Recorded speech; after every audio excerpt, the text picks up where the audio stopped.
Hello everyone, welcome to the channel. This is Zara. इस video में बात करेंगे कि थायराइड प्रॉब्लम प्राइमरी है या सेकेंडरी है, यानी कि ये किसी की वजह से होती है या फिर ये खुद में एक प्रॉब्लम है। बेसिकली थायराइड प्रॉब्लम जो है गाइस, वो लिवर और गॉल ब्लैडर के डैमेज होने से होती है।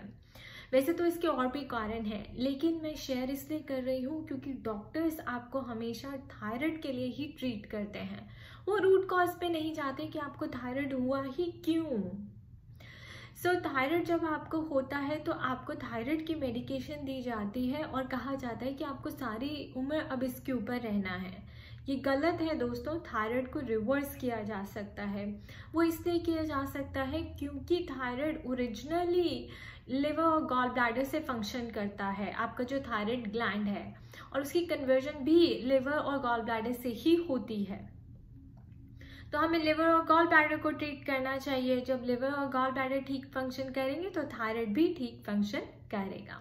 अब मैं आपको अपने बोर्ड पे एक्सप्लेन करूंगी कि थायराइड कैसे होता है और आप इसको कैसे ठीक कर सकते हैं।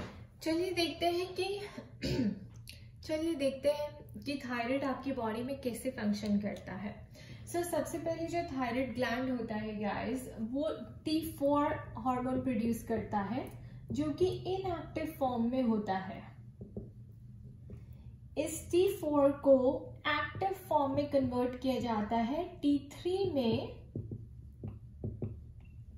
Bye liver and gall bladder. तब जाके आपकी बॉडी में थायराइड फंक्शन प्रॉपर होता है। अब थायराइड जो है वो मेटाबॉलिज्म को कंट्रोल करता है, तो इसीलिए रीजन है जब थायराइड T4 से T3 में एक्टिवली कन्वर्ट नहीं हो पाता, क्योंकि ये जो कन्वर्जन है, ठीक है, ये 80% it takes place in the liver and the gall bladder. This conversion 80% of your T4 into T3 conversion takes place in liver and gallbladder। तो जब ये कन्वर्ट नहीं हो पाता तो आपका मेटाबॉलिज्म जो है वो स्लो हो जाता है। जब ये स्लो हो जाता है तो फिर आपका वेट गेन होने लगता है। और डॉक्टर्स क्या करते हैं, वो आपको T4 से T3 की कन्वर्ट होने की मेडिसिन देते रहते हैं, यानी कि ताकि आपका थायराइड फंक्शन जो है वो प्रॉपर चलता रहे।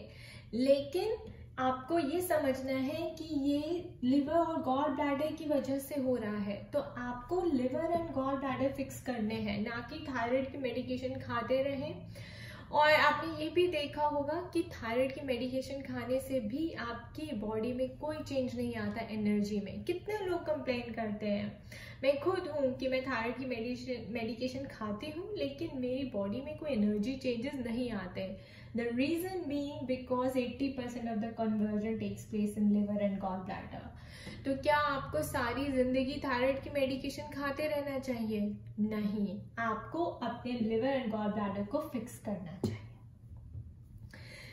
इसीलिए कई लेडीज जो है वो बर्थ कंट्रोल पिल लेती हैं, राइट। उसकी वजह से भी कोई चेंज नहीं आता, इनफैक्ट वेट गेन होता है उनका। हार्मोन रिप्लेसमेंट थेरेपी होती है, उसकी वजह से भी वेट गेन होता है, कोई चेंज एनर्जी में नहीं आता। अब मैं आपको 3 मेन रीजन बताने वाली हूँ कि ये थायराइड हार्मोन की डेफिशिएंसी आपकी बॉडी में क्यों होती है, ठीक है।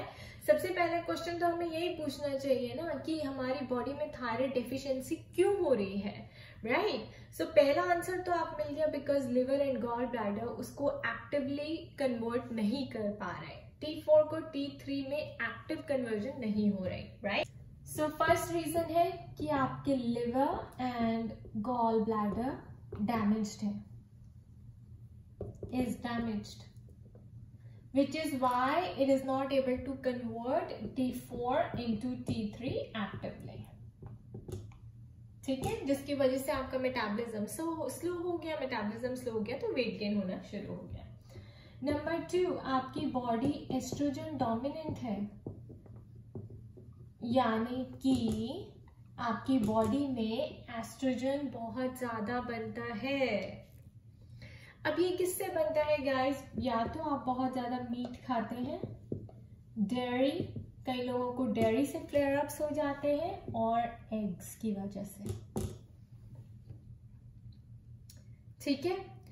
तो आपको देखना है कि आपकी बॉडी एंड सोय प्रोडक्ट्स की वजह से भी, क्योंकि उसके ऊपर बहुत ज्यादा पेस्टिसाइड्स स्प्रे किया होता है, राइट। तो जितना आपको खाना है, आपको ऑर्गेनिक खाना है। जहां पर भी आपको लगे कि बहुत ज्यादा पेस्टिसाइड स्प्रे हुए हैं, सोय प्रोडक्ट्स पे कम से कम 5 बार वो स्प्रे करते हैं guys. That is why we say कि जब भी आपको थायराइड की प्रॉब्लम है तो आप सोय प्रोडक्ट से दूर रहें। अब इसका एक और लेवल चलते हैं कि क्यों दूर रहे। या तो आपको PCOS है, which is polycystic ovarian syndrome. तो आपकी ओवरीज जो है बहुत ज्यादा एस्ट्रोजन प्रोड्यूस कर रही है बॉडी में। तो जब आपकी ओवरीज बहुत ज्यादा एस्ट्रोजन प्रोड्यूस करती हैं, तब भी आपको थायराइड मैलफंक्शन होता है, यानी कि थायराइड हार्मोन की डेफिशिएंसी होनी शुरू हो जाती है। सो गाइज, आपको जो करना है, आपको लिवर गॉल ब्लैडर फिक्स करना है। आपको देखना है कि आपकी बॉडी में एस्ट्रोजन डोमिनेंस ना हो, ठीक है, जिसकी वजह से आपको अपनी पॉलीसिस्टिक ओवरिन सिंड्रोम भी कंट्रोल करना है। This is the reason, and these are also because of the oestrogen. And again, ये एस्ट्रोजन आपकी बॉडी में कहाँ से आता है? बिकॉज आप बहुत ज्यादा सोया प्रोडक्ट्स खा रहे हैं, जैसे कि टोफू वगैरह, मीट ज्यादा है, डेयरी और एग ज्यादा है आपकी डाइट में। प्लांट बेस्ड डाइट पे शिफ्ट करिए, हाई प्रोटीन डाइट से ज्यादा दूर रहिए। और यस गाइस, वन मोर जो सबसे ज्यादा इंपॉर्टेंट है वो है लो कैलोरी डाइट। इसकी वजह से भी आपको थायराइड होता है। चलिए लो कैलोरी डाइट के ऊपर बात करते हैं। लो कैलोरी डाइट का मतलब है कि आप कम कैलोरीज खा रहे हैं, ठीक है, अपनी भूख को मारने के लिए। सो बेसिकली आप न्यूट्रिएंट डेफिशिएंट हो जाएंगे। लो कैलोरीज यानी कि लेस कैलोरीज, तो कम खाना खाएंगे, राइट। तो जब आप लो कैलोरी डाइट पे जाते हैं तो थायराइड को कॉम्पनसेट करना पड़ता है आपकी मेटाबॉलिक रेट के लिए। आप क्या करते हैं, आप लो कैलोरी डाइट पे चले जाते हैं और फ्रीक्वेंसी ऑफ ईटिंग बढ़ा देते हैं। यानी कि अब आप लो कैलोरी डाइट पे हैं तो आप 6 टाइम्स खाना खा रहे हैं, ठीक है। कहते हैं ना कि eat 6 meals a day. No guys, that is wrong, because in that process आपकी बॉडी न्यूट्रिएंट डेफिशिएंट हो जाती है। आपके थायराइड को मेटाबॉलिक रेट के लिए कॉम्पनसेट करना पड़ता है। जितनी बारी आप खाते हैं, अगर आप 6 मील्स खाते हैं तो 6 टाइम्स आपके लिवर को काम करना पड़ता है, इंसुलिन प्रोड्यूस करना पड़ता है, इंसुलिन रिलीज होता है आपकी बॉडी में। जब भी आप कुछ खाते हैं तो उतनी बारी आपकी बॉडी को काम करना पड़ता है। इसका जो सीधा सा सोल्यूशन है, लो कैलोरी डाइट की बजाय आपको क्या करना है, इंटरमिटेंट फास्टिंग करनी है, राइट। Intermittent fasting. अब इंटरमिटेंट फास्टिंग में क्या होता है, इसमें आप हाई कैलोरी फूड खा रहे हैं, यानी कि अच्छी मात्रा में फैट, प्रोटीन एंड कार्ब्स खा रहे हैं, ओके। सो ये जो आपका फूड है, ये न्यूट्रिएंट डेंस फूड है और काफी सेटिस्फाइंग है, क्योंकि लो कैलोरी डाइट में आप छोटे छोटे खाते हैं तो फिर आप भूख बढ़ती रहती है, राइट। फिर आपकी क्रेविंग्स बढ़ती रहती हैं, आपको भूख लगती रहती है, आपने कुछ देख लिया फिर कुछ खाने का मन करता है। तो उसकी बजाय अगर आप 3 मील्स अ डे खाएं ओनली, यानी कि आप 3 टाइम्स खा रहे हैं बस, ठीक है, तो उसमें आप हाई कैलोरी फूड लीजिए और न्यूट्रिएंट डेंस फूड लीजिए, जो कि बहुत ज्यादा सेटिस्फाइंग होगा। और इंटरमिटेंट फास्टिंग करिए। जैसे अगर अभी आपने आज मान लीजिए 7 o'clock खा लिया रात को डिनर, तो अगले दिन सुबह आप 10-11 बजे खाइए। 7 to 8 आवर्स का दीजिए, कहीं 10 आवर्स का देते हैं, 12 आवर्स का देते हैं। तो ऐसे आप करिए। Guys, I eat only 2 meals a day, can you imagine? Only 2 meals a day, which is my breakfast and dinner. Breakfast में कर लेती हूँ 11 बजे सुबह और डिनर में कर लेती हूँ 5:30 PM। बस 2 मील्स खाती हूँ मैं दिन में।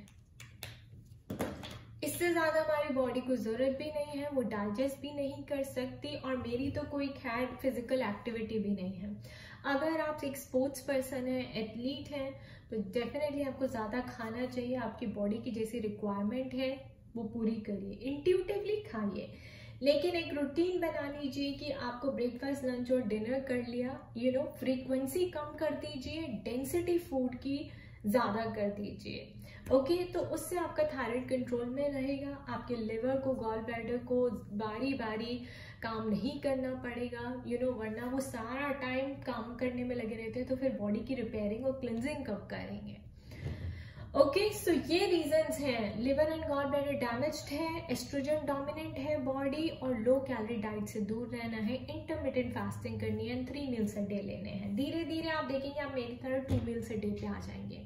पहले गाइस जब मुझे पता नहीं था कि मुझे सीबो है और ये सब प्रॉब्लम चलती है, तो मैं 6 मील्स अ डे खाती थी। मुझे बारी बारी भूख लगती रहती थी क्योंकि वो न्यूट्रिशन मेरे ब्रेन को नहीं पहुंचता था। अब जैसे जैसे मेरी बॉडी थोड़ी बैलेंस में आ रही है, मुझे इन चीज़ों की समझ आ रही है, that is why I recommend you also reading good health books. जब चीज़ें समझ में आएंगी तब आप उनको फॉलो कर पाएंगे और फिर रिजल्ट भी देख पाएंगे। तो मैं 6 मील से 2 मील्स पे आ गई within 1 year guys, within 1 year. Okay, so आप भी कर सकते हैं अगर मैं कर सकती हूँ तो। So these are the main reasons कि आपका थायराइड रिवर्स किया जा सकता है। यस, तो कभी भी मत सोचिए थायराइड इज रिवर्सिबल अगर आप ये चीजें कंट्रोल कर लें तो। Alright, thank you for watching this video. I wish you all the best. Do take very good care of yourself. Bye bye.